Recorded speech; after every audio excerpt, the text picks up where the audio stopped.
Say we are going to finish off the rest of Lamed Chesam Beis in an effort in Meretz Hashem to catch up with the daf a little bit.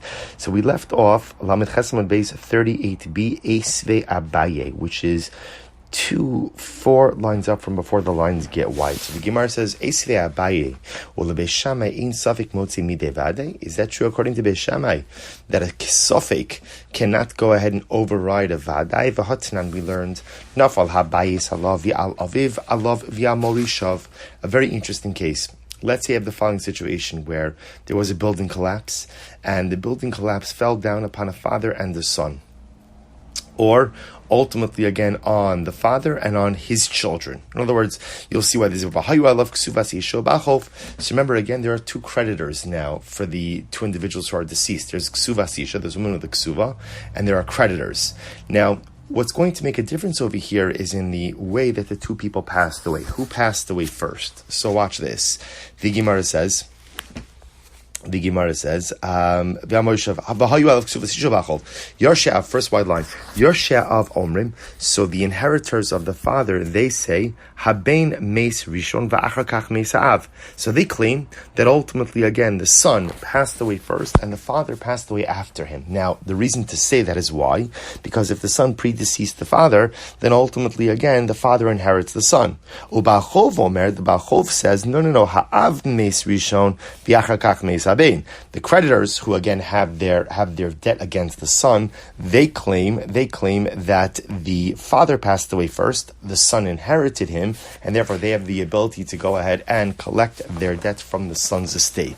So again, you have like a conflict of interest over here. So the ones who inherit the ksuva, or I should say the inheritors of the father, they say that halacha l'maisa, the son predeceased the father, therefore the father inherited the son, therefore they inherit the collective estate.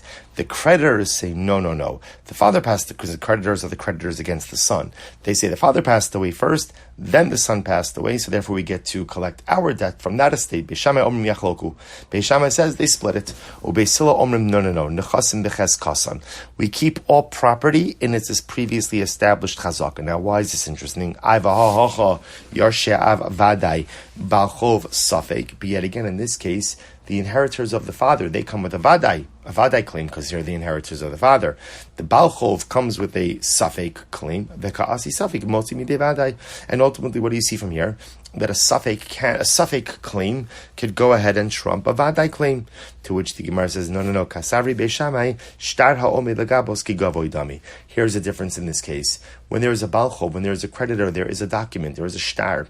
Beis Shammai holds that halacha l'maisa, a shtar, once you have a document, that's literally shtar omed legavos, a shtar which you could use for collection.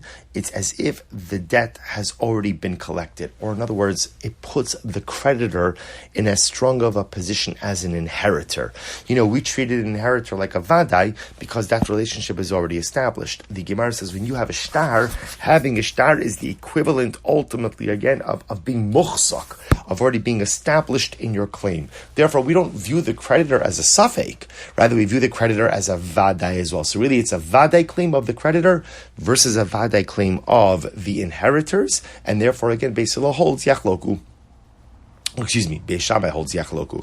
Umenat temra. And how do we know that when you have a shtar, right, that makes your claim almost like a vadai? The lashon of the Gemara is when you have a shtar, it's as if your debt is already collected. So from where do we see that if you have a shtar, this lends such a degree of credibility to your claim? This nan mesu ba'alein. Ad shalosh shasu. Interesting case, switching gears a little bit here to sota. So let's say a woman suspected of adultery, husband warned her, do not be alone with a certain man. She defies the warning and she is alone with this man. So she becomes what we call a sota. What's the halach of sota? Woman has to drink the mixture of water with the dissolved parchment of sota, dissolved letters, parsha sota. Let's say again, the following situation is, so a woman now violated the warning of her husband, and now she is to drink the waters of the sota. And what happens? Let's say her husband died before she was able to drink the waters. Beis Shammai omrim no telasubasan. What happens? So Beis Shammai says, ultimately, again, note los ksuvasan ve'inan shosos. So Beis Shammai says she gets to take her ksuva, now that she's a widow, she gets her ksuva, and she does not drink. Beis Hillel omrim o shosos olo note los ksuvasan. Beis Hillel says, no, listen, you either have to drink, or you give up your ksuva. In other words, if you drink and you survive, you get your ksuva, but if you don't want to drink, you forfeit your ksuva. Which the Gemara says, really? Oh, shosos? Is it possible that after the husband died, the woman's going to drink the sota mixture?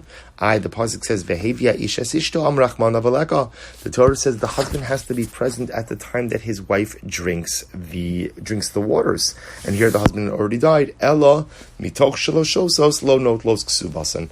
Rather, what Beis Hillel means to say is like this: once she can't go ahead and drink, therefore she does not collect her ksuva. The safeku, the safeku, safek zanai, safek lo zanai. But yet again, here we have a safek. Did she commit adultery? Did she not commit adultery? And yet what? The kaasi safek umotzi mide badai. And ultimately, again, the safek is enough. So there is a safek. If she committed adultery, didn't commit adultery, is enough to go ahead and remove her from the vadai that at one point in time she was entitled to the ksuba. El shmamina. Rather, what do you see from here? That a document ultimately, again, that is usable for collection, it's as if the debt is collected. In other words, it creates a chazaka. So why doesn't Abaye answer from here as well? Could be that a ksuva is different. Ksuva is different. What's the point of ksuva? Ultimately, again, mishum china. So actually, if you look at Rashi says over here, "Velus mimeha demasnisini b'seder nashim va'abayi lahaki lo osei miksuva dekasav shein ksuva mishum china sheinosin chen be'inei hanashim v'tartzu li naseh fichach hechzikua misafek." It's interesting that one of the things a ksufa accomplishes a couple of things. One of them, of course, is that it gives a woman a sense of financial security in the event, God forbid, of death or divorce. What it also does is, and by doing so, literally, again, it allows women to feel more comfortable getting married. Since a woman knows that she has some level of financial protection, ultimately, again, she feels more confident in getting married. That's what it means in Shemchina. So maybe because that there's an element of ksuva that is there to make a woman feel more secure and safe in marriage, and to allow her to feel more comfortable getting into marriage, that's why we allow her to collect iman in this kind of case. I have a lo svei ksuvasa. Velosve ksuvasa. So velosve demasnisin. Velosve ksuvasa demasnisin. So the Gemara says lo pligi. So again, ultimately, again, we don't want to bring up cases for which there is a machlokes. Velo, is that true? V'hakatani mesa mayasa ksuvasa b'nechasim nechlas v'yotzinima. Really, you don't want to go ahead and bring up cases for which there is a machlokes, but the Mishnah itself has machlokes. Because remember again, in the case where the shomeres Yavam passed away, this was the Mishnah. So what's the halacha? Mayasa ksuvasa b'nechasim nechlas v'yotzinima. What should we do with the property? With her ksuva, first of all, or with the property that came into her with marriage? Beishamai says they split it. The inheritors of the husband and the inheritors of the woman, right? They both split the property, both the ksuva as well as any properties or possessions. And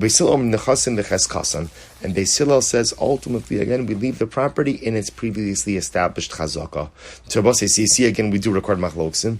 What it means to say, Mesa Maya Sabik Suvasa, if she dies, what should we do with her ksuva? And ultimately, again, and leave the property that she brought into the marriage with her. Beis Shammai says they should split. The ones who inherit the husband and the one who inherit the wife, in other words, her family. And Beis Hillel says the properties remain in their chazaka. Amar Abashi Maslisin Namideka Diktani Yachloku Yarshe Abal Im Yarshe Av Velo Katani Yarshe Ha'av Im Yarshe Habal Shmamina. So the Gemara says, furthermore, again, the diuk for that is that what? It says that Allah Lamaisa, the inheritors of the husband with the inheritors of the father, and it doesn't say the inheritors of the father with the inheritors of the husband, which indicate to us that halacha lemaisa, the Mishnah is only talking about the case of ksuva and not as much focused on the case of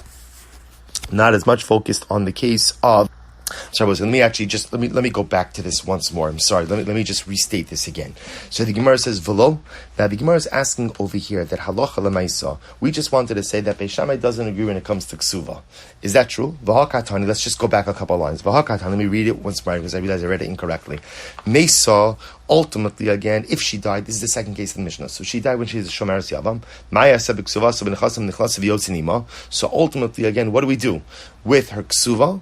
and with the either Nichsei Tzon Barzel, Nichsei Milg, the property that comes into with marriage. So once again, Beishamai Om Yachloku Yorshev Al Yorshe Av, Ubeisil Om Nechasim Becheskasan. So Beishamai says they split it, and Beis Hillel says ultimately we leave properties with their in their previous chazaka. So what do we see from here?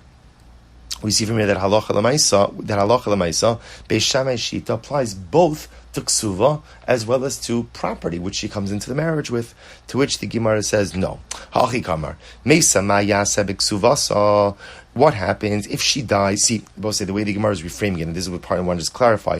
The way the Gemara is reframing it is that the discussion is about her ksuva. So the Gemara says, Meisa maya sabik So if she died, right, while she was a shomeres yavam, what do we do with her ksuva? The Gemara says, Ushavka. And then what happens? I'm sorry, I read it too quickly before. Shavka means that ultimately, again, we kind of put that on the side. We leave it. So we ask, what do you do with her ksuba? Leave that on the side. And then the Gemara kind of pivots to a new discussion.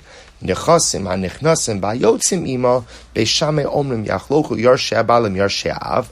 So again, when we speak about marital property that she brings in, so Beishamai says we split it between the heirs of the husband and the heirs of her family. Ubeisila om nechasim becheskasan. And ultimately, again, Beis Hillel says that halacha l'maisa we leave the property in its previous chazaka. So the Gemara says, Ravashi, Masnisin Namideka. Ultimately, again, you can even bring a diuk in the Mishnah. What did it say in the Mishnah? Diktani Yachloku Yarshe Abalim Yarshe Av. We learned in the Mishnah that what? It says that the inheritors of the husband should split with the inheritors of the father. Again, when we say the father, that means her mishpacha. Velo katani Yarshe Av im Yarshe Habal.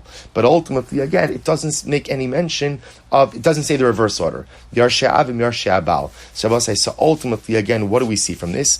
So the fact that it only uses that order indicates to us that halacha l'maisa Beis Shammai is only referring to the splitting of Nichsei Milog, Nichsei Tzon Barzel, but ultimately, again, is not talking about the ksuva. It's not talking about the ksuva, which supports this idea that Beis Shammai doesn't argue when it comes to the ksuva. And indeed, the Gemara says, Shema Mino, that halacha l'maisa Beis Shammai is only referring to the division of the property. Nechasim manichnasin ima, property, ultimately, again, that she brings into marriage, Nichsei Milog, Nichsei Tzon Barzel, and ultimately is not referring to ksuva. All right, we'll stop over here.